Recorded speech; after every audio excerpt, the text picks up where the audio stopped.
por eso fue guerra mundial. Y existieron dos ententes. Por un lado, la Triple Alianza. Y la Triple Alianza la formaban las potencias centrales, es decir, el Imperio Alemán, porque cuando se da, Alemania todavía estaba en ese paso de que renunciara el emperador y se volviera una república democrática. Es decir, en el ínterin de esa revolución estaba la Primera Guerra Mundial.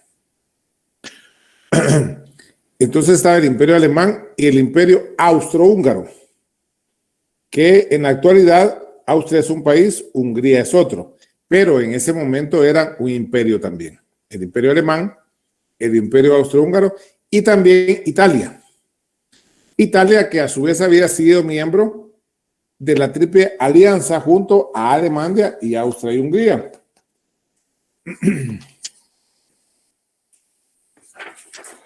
Y es así como no se unió a las potencias centrales. Pues Austria, en contra de los términos pactados, fue la nación agresora que desencadenó el conflicto. Es decir, a Austria se le considera que fue la que provocó la Primera Guerra Mundial. Pero obviamente fue por un hecho que veremos en un momento. Por otro lado, se encontraba la Triple Entente, formada por el Reino Unido de la Gran Bretaña, es decir, Inglaterra, Gales, Irlanda del Norte, República de Irlanda, Escocia, etc. El Reino Unido, Francia y el Imperio Ruso, porque en ese momento también Rusia estaba en conflictos de que se daba la Revolución de Octubre, ¿verdad? Ambas alianzas sufrieron cambios y fueron varias las naciones que acabarían ingresando en las filas de uno u otro bando, según iba avanzando la guerra. Y dentro de esos países que se fueron incorporando a dicha guerra fueron Italia, el Imperio de Japón y Estados Unidos. Estos se unieron al llamado Triple Entente, mientras que el Imperio Otomano, que ahora es lo que se conoce como Turquía, en aquel momento el Imperio Otomano, Bulgaria también era un reino, se unieron a las potencias centrales. Y todo eso provocó que hubiera más de 70 millones de militares, de los cuales 60 millones eran europeos. Y se movilizaron y combanieron en la entonces guerra más grande de la historia. Aunque el imperialismo que venían desarrollando, desde hacía décadas, las potencias involucradas fue la principal causa subyacente.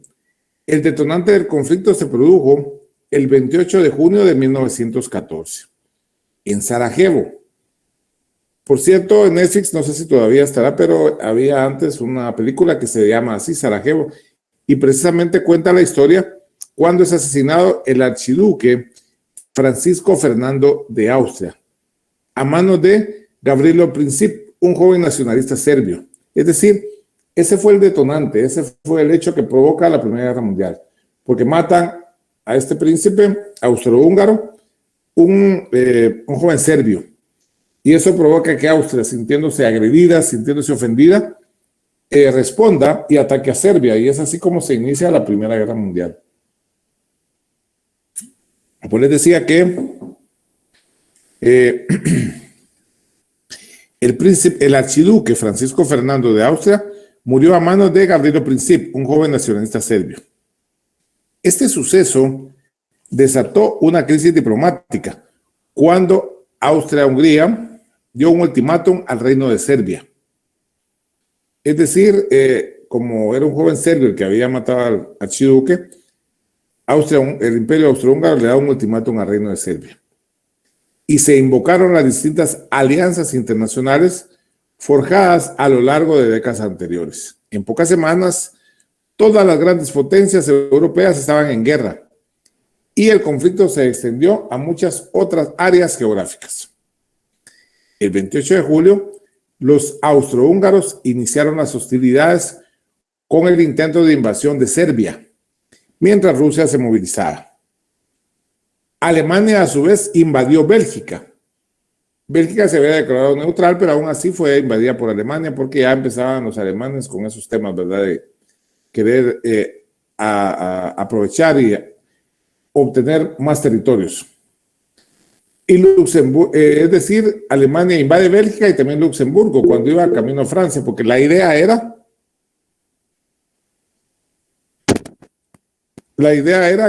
invadir Francia, ¿verdad? La violación de la soberanía belga llevó al Reino Unido a declarar guerra a Alemania, es decir, el Reino Unido de la Gran Bretaña también declara guerra a Alemania. Los alemanes son detenidos por los franceses pocos kilómetros antes de llegar a París. Se inicia una guerra de desgaste, en la que las líneas de trincheras apenas sufrirían variación alguna hasta 1917. Este frente fue conocido como Frente Occidental. En el Frente Oriental, el ejército ruso logró algunas victorias frente a los austrohúngaros, pero fueron detenidos por los alemanes en su intento de invadir Prusia Oriental. En noviembre de 1914, el Imperio Otomano entró en la guerra, lo que significó la apertura de diferentes frentes en el Cáucaso, en Mesopotamia y en el Sinaí. Italia y Bulgaria se unieron a la guerra en 1915, Rumanía en 1916 y Estados Unidos en 1917. Tras años de relativo estancamiento, la guerra empezó su desenlace en marzo de 1917.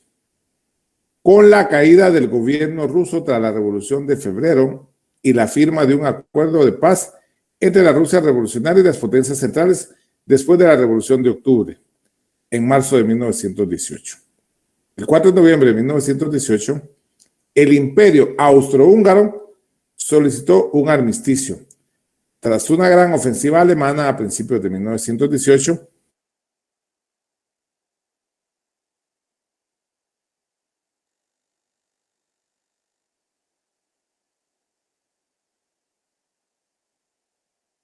a lo largo de todo el frente occidental, el 11 de noviembre de 1918, poniendo fin a la guerra con la victoria aliada. Tras el fin de la Primera Guerra Mundial, 4 grandes imperios dejaron de existir: el Imperio Alemán, el Imperio Ruso, el Imperio Austrohúngaro y el Imperio Otomano. Y los estados sucesores de los dos primeros, es decir, del Imperio Alemán y el Ruso, perdieron una parte importante de sus antiguos territorios, en tanto que el Imperio Austrohúngaro y el Otomano se desmantelaron. Y por eso posteriormente Austria y Hungría son distintos países, ¿verdad? En ese momento era un imperio, ahora son distintos países. El mapa de Europa y sus fronteras cambió por completo y varias naciones se independizaron o se crearon.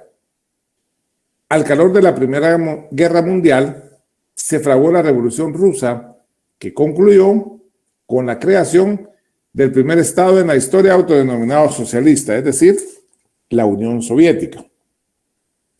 Al finalizar la Primera Guerra, se firmó un tratado que se conoce como el Tratado de Versalles.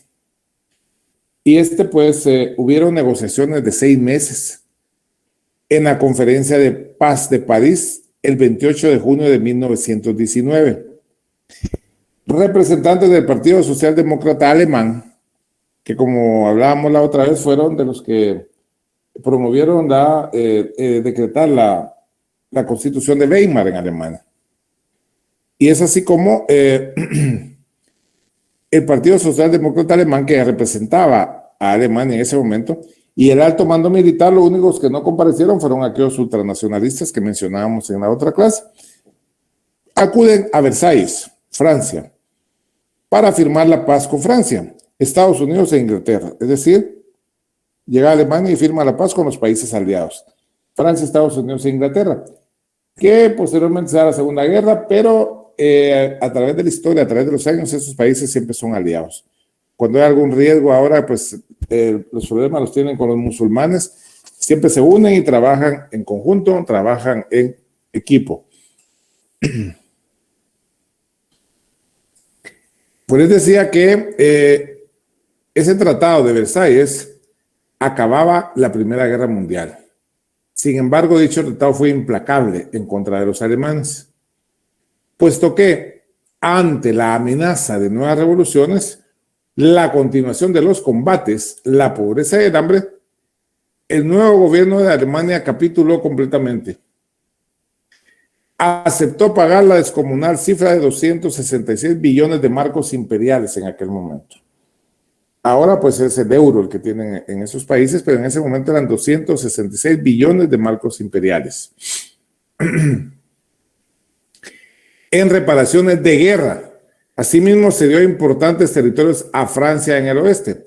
Además de ello, le exigieron no solo enviar dinero, sino también oro, locomotoras, carbón, granos básicos y vacas lecheras, y territorios en el este al nuevo estado de Polonia. Es decir, Polonia es vecino de Alemania y todo ello, esas condiciones que le impusieron, era para promover el desarrollo de Polonia. Pero asimismo, con el Tratado de Versalles también surgió un ente. Surgió un ente que se denominó Sociedad de Naciones. Es decir, que el Tratado de Versalles, aparte de lo indicado, crea como un organismo internacional la denominada Sociedad de Naciones, el 28 de junio de 1919. Sus objetivos más importantes fue fomentar una política mundial de desarme y seguridad colectiva. Es decir, a través de fomentar esa política, lo que pretendían era que no surgieran nuevos conflictos armados a nivel mundial. Obviamente a través de desarmar a los países más bélicos y de esa forma proteger a la mayoría de la población a través de la seguridad colectiva. Asimismo, establecieron bases para la paz y reorganizaron las relaciones internacionales, una vez finalizada la Primera Guerra Mundial. El pacto de este organismo internacional se basó en principios de cooperación internacional, arbitraje de los conflictos para evitar que hubiera guerra, la seguridad colectiva, y fue redactado en las primeras sesiones de la Conferencia de París por iniciativa del presidente de los Estados Unidos, y así, el 15 de noviembre de 1920, se celebró en Ginebra, Suiza, la primera asamblea de la sociedad. Al margen de su labor de arbitraje, la Sociedad de Naciones se distinguió por la creación en 1921 de ciertos organismos internacionales, la creación de la Corte Permanente de Justicia Internacional. Ese fue el antecedente de lo que hoy es el Tribunal Penal Internacional de la Haya, que en ese Tribunal Internacional de la Haya pues se juzga a muchos dictadores por genocidio y por otros temas, ¿verdad? También se firmó el Convenio Internacional para la Supresión de la Esclavitud y la creación de la OIT. La OIT, que es la Organización Internacional del Trabajo, que es el ente que vela porque se respeten los derechos de los trabajadores en todo el mundo. Y cada año, pues a medio año tienen sus asambleas, ¿verdad? Donde llegan los patronos, llegan los trabajadores, llegan las organizaciones sindicales, llegan los gobiernos para discutir si se están respetando los derechos de los trabajadores en cada lugar del mundo. Llegan de todos los países. Tras el fin de la Primera Guerra Mundial, las democracias liberales perdieron credibilidad, mientras que al mismo tiempo medraban. En el ambiente de descontento, se fueron dando movimientos de extrema derecha y de extrema izquierda. En este contexto se afianzaron los dos totalitarismos más devastadores del siglo XX, siendo estos el comunismo y el nazismo. Ambos partían de las mismas premisas: la liquidación del pluralismo, la implantación de la ideología oficial del Estado, es decir, la ideología del Estado era tal y la tenían que seguir todos los habitantes del mismo. El culto al líder. Y en algunos países pues se continúa con esa ideología, el culto al líder y la obediencia ciega. Países como Corea del Norte, donde hay una persona, un dictador que su padre le heredó ese poder y ahí está. Ahí está y él normalmente, usualmente, cada cierto tiempo hace pruebas de armas nucleares, ¿verdad? Para tratar de fastidiar a otros. Y en nuestro continente, pues hay varios ejemplos también de ese tipo de culto al líder y obediencia ciega. Sus consecuencias fueron comparables: el terrorismo estatal y millones de víctimas. En la Unión Soviética, a partir de 1924, Stalin inició la eliminación de toda oposición, convirtiéndose en dictador absoluto, adoptando un modelo de comunismo muy alejado de las ideas de Marx y Engels. Probablemente uno estudia Marx y Engels y el comunismo, el socialismo que ellos promovían era diferente. Pero muchas veces estas personas llegan al poder y después ya no lo quieren soltar y se vuelven dictadores. Si no, vean lo que pasa en Nicaragua, en Venezuela, donde tienen años de... Ya no convocan elecciones, o bien convocan elecciones, pero es solo para disfrazar, para justificar lo que están haciendo, ¿verdad?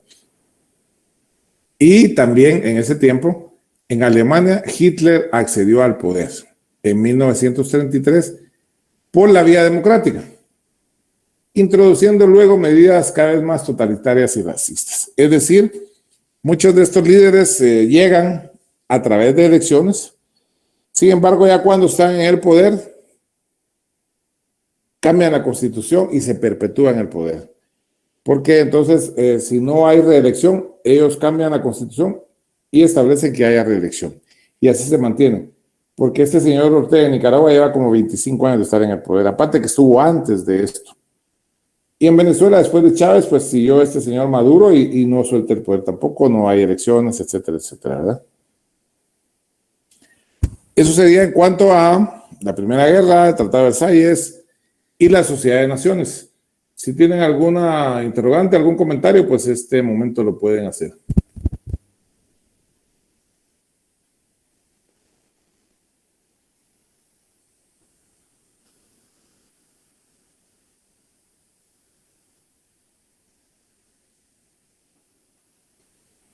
Bien, si no, pues nos quedaríamos ahí. Y para las personas que solicitaron examen extemporáneo, el mismo se va a realizar el día miércoles de 8 a 8:30.